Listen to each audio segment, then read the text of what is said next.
Hello everyone, welcome to my YouTube channel. Today we discuss about most important question and answer on your upcoming JVT examination on subject Geotechnical Engineering. आज के class में हम लोग discuss करने वाले हैं most important question और answer के बारे में। मतलब जो आपका जो जेवीटी का एग्जामिनेशन होने वाला है फोर्थ सेमेस्टर डिप्लोमा और जियो टेक्निकल इंजीनियरिंग के सब्जेक्ट के बारे में दो सब्जेक्ट का वीडियो ऑलरेडी हम अपलोड कर चुके हैं। एक हाइड्रोलिक्स का, ठीक है, हाइड्रोलिक्स का, और दूसरा टॉस का। ये दोनों ऑलरेडी अपलोडेड है। ये थर्ड सब्जेक्ट है जीटीई का। दो और बचता है, एक सिटी बचता है और दूसरा बचता है ट्रांसपोर्टेशन इंजीनियरिंग। तो आने वाले टाइम में हम इन दोनों को भी जरूर अपलोड करेंगे, ठीक है। तो अगर आप चैनल पर रहे हैं तो चैनल को जरूर सब्सक्राइब कर लें और वीडियो को ज़्यादा से ज़्यादा जरूर शेयर करें ताकि दूसरे को भी फायदा मिल सके, ठीक है। स्टार्ट करते हैं आज का क्लास। देखिए, हमने जो क्वेश्चन यहाँ पर इंक्लूड कर रखा है ये प्रीवियस ईयर में आए हुए क्वेश्चंस और जो आपका सिलेबस है उसका एनालिसिस करने के बाद ही हम ये क्वेश्चन यहाँ पर हम आपको देते हैं और हमारा गेस किए हुए क्वेश्चन लगभग आ ही जाते हैं, ठीक है। तो उम्मीद करते हैं कि इस सब्जेक्ट से भी आपको बहुत ज़्यादा फायदा हो और जो हमने क्वेश्चन गेस किया हुआ है यहाँ से क्वेश्चन आपको फाइनल एग्जाम में जरूर देखने को मिले। तो सबसे पहला क्वेश्चन है importance of soil in civil engineering. Soil में जैसे कि जियोटेक्निकल इंजीनियरिंग जो आपका सब्जेक्ट है, ये जियोटेक्निकल मतलब हुआ सॉइल से। इसके बाद इस पूरे सब्जेक्ट में आपने सॉइल के बारे में पढ़ा होगा। तो सबसे पहला क्वेश्चन यही बनता है कि सॉइल का इंपॉर्टेंस क्या है सिविल इंजीनियरिंग में। मतलब सिविल इंजीनियरिंग में आप सॉइल के बारे में क्या क्या इंपॉर्टेंस आपने पढ़ा हुआ है उसके बारे में आपको यहाँ पर लिखना होगा कि सॉइल का आपने कौन कौन सा टेस्ट करते हैं, उस टेस्ट का क्या यूटिलाइजेशन है, वो टेस्ट क्यों हम लोग करते हैं, सॉइल का इंजीनियरिंग प्रॉपर्टीज क्या होता है, इन सब के बारे में आपका लिखना है। कि सॉइल का फाउंडेशन जब हम कर रहे होते हैं तो उसमें सॉइल का बियरिंग कैपेसिटी कितना होना चाहिए, इस सब चीज बारे में आपको यहाँ पर आपको डिस्कस करना होगा। और ये क्वेश्चन जो होगा मैक्सिमम आपको 8 मार्क्स का दे सकता है, इससे ज़्यादा ये क्वेश्चन नहीं पूछेगा। नेक्स्ट क्वेश्चन है right A short notes on. आप शॉर्ट नोट्स जरूर प्रिपेयर करके जाए।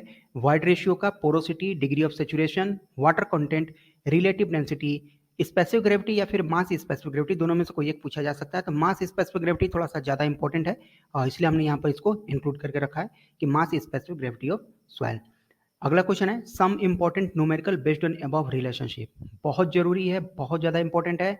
इस न्यूमेरिकल से आपको देखेंगे 8 मार्क्स का, कम से कम 8 मार्क्स का आपको न्यूमेरिकल जरूर पूछा जाएगा। शॉर्ट नोट्स लिखने के लिए है या फिर इसका डेरिवेशन भी पूछता है, ठीक है। वाइड रेशियो जिसको हम लोग ई से डिनोट करते हैं, पोरोसिटी जिसको एन से डिनोट करते हैं, डिग्री ऑफ सेचुरेशन जिसको एस से डिनोट करते हैं। अगला क्वेश्चन हमने यही इंक्लूड करके रखा है some important derivation which is related to E यानी wide ratio, N porosity, G specific gravity, S degree of saturation, W water content and रो यानी कि डेंसिटी, रिलेटिव डेंसिटी या फिर जो भी आप डेंसिटी, बल्क यूनिट वेट वगैरह जितना भी आप जानते हैं डेंसिटी के बारे में, उसको आपको इंक्लूड करना है, ठीक है। मोस्ट इंपॉर्टेंट होता है ई एस बराबर डब्ल्यू जी, आप प्रूफ करके दिखाइए, ठीक है। हो सकता है आपसे चार मार्क्स में ये क्वेश्चन आपसे पूछ दे। या फिर जो आपने बल्क डेंसिटी का, गामा बल्क का जो आप फॉर्मूला जानते हैं, इसका आपसे डेरिवेशन पूछा जा सकता है, ठीक है। जो आप ई बराबर जानते हैं, ई बराबर ई और एन में जो रिलेशंस होते हैं उसके बारे में आपसे हो सकता है कि पूछ दे, ठीक है। 1 माइनस एन करके जो फॉर्मूला था, एन बराबर होता है ई बट्टा में 1 प्लस ई का जो फॉर्मूला था, इससे आपको जो है रिलेशन को डिराइव करने के लिए दे सकता है। तो जो आपका इंपॉर्टेंट डेरिवेशन है इसको आप जरूर यहाँ से करके जाए। तो यहाँ से उम्मीद है आपको ये सभी क्वेश्चन आपको पूछे जा सकते हैं। अगला क्वेश्चन है test on specific gravity of soil and water content. मतलब ये कि आपको लैब का पार्ट आना चाहिए। स्पेसिफिक ग्रेविटी हम सॉइल का कैसे कैलकुलेट करेंगे, सॉइल में वाटर कंटेंट कितना है वो कैसे हम आइडेंटिफाई करेंगे, ठीक है। वाटर कंटेंट के लिए over drawing method, calcium carbide method, और स्पेसिफिक ग्रेविटी के लिए पिक्नोमीटर मेथड जो है इंपॉर्टेंस है, आप इसको जरूर करके जाएं। यहाँ से क्वेश्चन एक जरूर आपको देखने को मिलेगा, वो भी 8 मार्क्स का, ठीक है। तो इंपॉर्टेंट जो न्यूमेरिकल्स हैं यहाँ से ये भी आपको 8 मार्क्स के लिए देखने को मिल सकते हैं, ठीक है। यहाँ से जो राइट ए शॉर्ट नोट्स है ये भी उम्मीद है 8 मार्क्स का दे सकता है, ये भी आपका 8 मार्क्स का ही क्वेश्चन बनते हैं। यहाँ से भी क्वेश्चन आपको जो बनेंगे 8 to 16 मार्क्स यहाँ से बन सकते हैं। तो 16 नहीं होगा, ज़्यादा हो जाएगा, तो 8 मार्क्स का क्वेश्चन यहाँ से भी आपको बन सकता है, ठीक है। इस सब्जेक्ट में टोटल हमने 15 क्वेश्चन को ऐड करके रखा है, टोटल 15 क्वेश्चन, ये 5 हो गए, 10 और बचे हुए हैं, ठीक है। अगला क्वेश्चन है consistency limit at work limit. इसका मतलब हो गया कि कंसिस्टेंसी लिमिट या एट बर्ग लिमिट यानी कि liquid limit, plastic limit, shrinkage limit along it's numerical. बहुत इंपॉर्टेंट है। इस मतलब अगर कह लें कि मोस्ट इंपॉर्टेंट पार्ट पूरे सॉइल में जहाँ से 100% क्वेश्चन पूछे ही जाते हो तो उसमें से एक पहला आता है ये कंसिस्टेंसी लिमिट। मोस्ट इंपॉर्टेंट, यहाँ से आपको क्वेश्चन जरूर पूछ देखने को मिलेगा, या तो लिक्विड लिमिट मिले, प्लास्टिक लिमिट मिले, श्रिंकेज लिमिट का डिफिनीशन आपसे पूछ दे, या फिर इस पर बेस्ड आपसे न्यूमेरिकल पूछ दे, या फिर ये कहे कि कंसिस्टेंसी लिमिट के अंतर्गत में कौन कौन सी लिमिट हम लोग चेक करते हैं, या कंसिस्टेंसी ना देकर के नाम दे देता है एडबर्ग लिमिट। सबसे ज़्यादा इंपॉर्टेंट यही है, एडबर्ग लिमिट थोड़ा सा स्टैंडर्ड नाम भी लगता है, तो इसलिए ज़्यादातर क्वेश्चन में यही वर्ड को रिपीट करता है। तो यहाँ से जरूर करके जाए, ये आपको जरूर देखने को मिलेगा। यहाँ से इंपॉर्टेंट न्यूमेरिकल जो है, ये जो रिलेशंस हैं, ये जो रिलेशंस है, यहाँ से आपको न्यूमेरिकल यहाँ जरूर देखने को मिलेंगे। ठीक है, right A short notes on जो है, यहाँ से ये पार्ट आपको जरूर यहाँ से देखने को मिलेंगे। अगला क्वेश्चन है मोहर कुलाम theory of shear strength. Shear strength का मोहर कुलाम थ्योरी या फिर कुलाम थ्योरी के बारे में पूछता है। शियर स्ट्रेंथ जो सॉइल का कैलकुलेट करते हैं, टाउ की वैल्यू जो आपको कैलकुलेट करते हैं, तो वहां से आपको इसका डेरिवेशन भी पूछा जा सकता है, और ये थ्योरी होता क्या है इसका फॉर्मूला जरूर देख के जाए, इस पर बेस्ड आपको न्यूमेरिकल भी पूछा जा सकता है। Next question is procedure of determination of shear strength of soil. बहुत इंपॉर्टेंट, यहाँ से एक क्वेश्चन आपको जरूर देखने को मिलेगा, 8 मार्क्स का यहाँ से एक क्वेश्चन आपको जरूर देखने को मिलेगा। या तो डायरेक्ट शियर टेस्ट के बारे में कहे, ट्राई एक्सियल टेस्ट के बारे में कहे, वेन शियर टेस्ट के बारे में कहे, अनकन्फाइंड कंप्रेशन टेस्ट के बारे में भी कहा जा सकता है न्यूमेरिकल के साथ में। या तो आपसे प्रोसीजर पूछेगा कि डायरेक्ट शियर टेस्ट का हम लोग किस तरह से कैलकुलेट करेंगे किसी सॉइल पे डायरेक्ट शियर के टेस्ट के प्रोसीजर के हेल्प से, मतलब कि यह टेस्ट हम लोग सॉइल का टेस्ट हम लोग करते हैं जिसमें सॉइल का शियर स्ट्रेंथ पता करते हैं, सॉइल कितना शियर में स्ट्रांग है। तो उसके लिए 4 तरह का टेस्ट करते हैं, direct shear test, triaxial test, vane shear test और अनकन्फाइंड कंप्रेशन टेस्ट के लिए। तो ये चारों में से मोस्ट इंपॉर्टेंट होता है ये डायरेक्ट शियर टेस्ट, या फिर बहुत है तो पूछिएगा आपका ट्राई एक्सियल टेस्ट।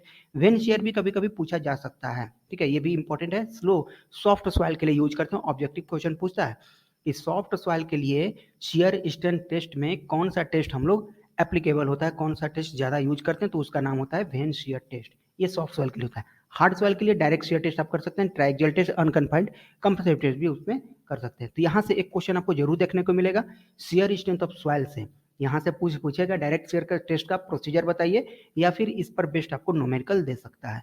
ठीक है, तो इतना जरूर आप करके जाएंगे। अगला क्वेश्चन है Terzaghi theory analysis and assumption with numerical. Most important है, मोस्ट इंपॉर्टेंट है, मोस्ट इंपॉर्टेंट। यहाँ से फाइनल है कि आपको 8 मार्क्स का क्वेश्चन, कम से कम 8 मार्क्स का क्वेश्चन यहाँ से जरूर देखने को मिलेगा। इधर आपसे पूछे टरजागी थ्योरी क्या होता है, ठीक है, बियरिंग कैपेसिटी का टरजागी थ्योरी पूछ सकता है, या फिर इसका अजम्पशन अलग से पूछ सकता है, या फिर इस पर बेस्ड आपसे न्यूमेरिकल पूछ सकता है, या अगर 16 नंबर का देना होगा, अगर 16 नंबर का क्वेश्चन इसको बनाना होगा तो इसको बना सकता है कि टरजागी थ्योरी बताइए एजम्पशन के साथ में, और एक छोटा सा न्यूमेरिकल उसमें ऐड कर देगा। तो यहाँ से इन चीज़ों को आप जरूर यहाँ से करके जाएं। ठीक है, तो इस सब के लिए जितना भी हमने क्वेश्चन यहाँ पर बता रखे हैं, हमने इसका पीडीएफ तैयार कर रखा है, तो आपके इसका क्वेश्चन का जरूर उसका सोल्यूशन कर लें। अगर बाई चांस किसी वजह से आप क्लास नहीं कर पाए हैं, या अगर कुछ आपका छूट गया है, तो आप हमें जो है हमारा व्हाट्सअप नंबर 8528910177 पे आप हमें मैसेज करें, हम आपको इसका पीडीएफ जरूर सेट कर देंगे। ठीक है, जिसमें सारा कुछ जो इंपॉर्टेंट न्यूमेरिकल्स है, इसमें हमने इंपॉर्टेंट न्यूमेरिकल भी ऐड कर रखे हैं, जो आपका सिलेक्टेड क्वेश्चन है, जो एग्जाम में पूछे जा सकते हैं। ठीक है, हाँ, मैं जो आपको पीडीएफ दूंगा उससे बाहर कोई भी क्वेश्चन नहीं रहेगा, इस बात से आप जरूर बेफिक्र हैं। ठीक है, तो अगला क्वेश्चन देखते हैं। अगला क्वेश्चन में है plate load test. Plate load test भी मोस्ट इंपॉर्टेंट है। आपको plate load test, standard penetration test, standard proctor test जो होता है, उस सबसे क्वेश्चन यहाँ से पूछे जा सकते हैं। अगला है standard penetration test. SPT test जो है, एसपीटी का 2 नाम होता है, आप एसपीटी सिर्फ नाम नहीं देखिए, एक होता है स्टैंडर्ड पेनिट्रेशन टेस्ट और दूसरा होता है प्रॉक्टर टेस्ट वाला। तो दोनों ही अलग अलग टेस्ट हैं, इन दोनों को अलग अलग प्रोसीजर के साथ में करके जाएंगे। यहाँ से क्वेश्चन इंपॉर्टेंट है, स्टैंडर्ड पेनिट्रेशन टेस्ट और एसपीटी टेस्ट जो प्रॉक्टर टेस्ट होता है, वो भी बहुत ज़्यादा इंपॉर्टेंट होते हैं। ठीक है, अर्थ प्रेशर थ्योरी से आपको एक क्वेश्चन जरूर देखने को मिलेगा, या यहाँ से चाहे या तो फिर 8 नंबर का हो या फिर 4 नंबर का हो, अर्थ प्रेशर थ्योरी से जरूर क्वेश्चन रहता है। एक्टिव अर्थ प्रेशर या पैसिव अर्थ प्रेशर के बारे में जरूर पूछा जाता है, या फिर इसका आपसे न्यूमेरिकल पूछे।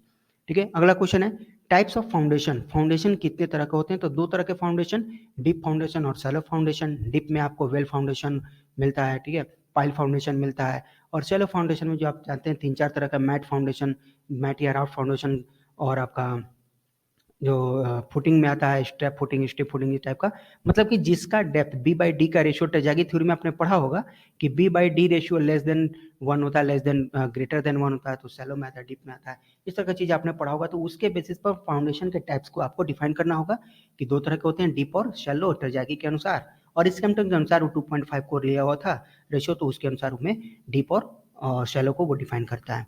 डीप में 2 तरह के आते हैं, शैलो में 3 से 4 तरह के आते हैं, तो उसका आप डायग्राम बना करके दिखा सकते हैं टाइप ऑफ फाउंडेशन के लिए। ठीक है, अगला क्वेश्चन है second last, compaction and consolidation, difference between them most important है।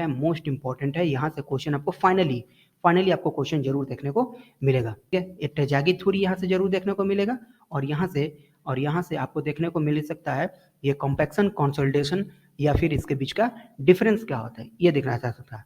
और लास्ट क्वेश्चन आज का जो है standard proctor test, most important है स्टैंडर्ड प्रॉक्टर टेस्ट के बारे में।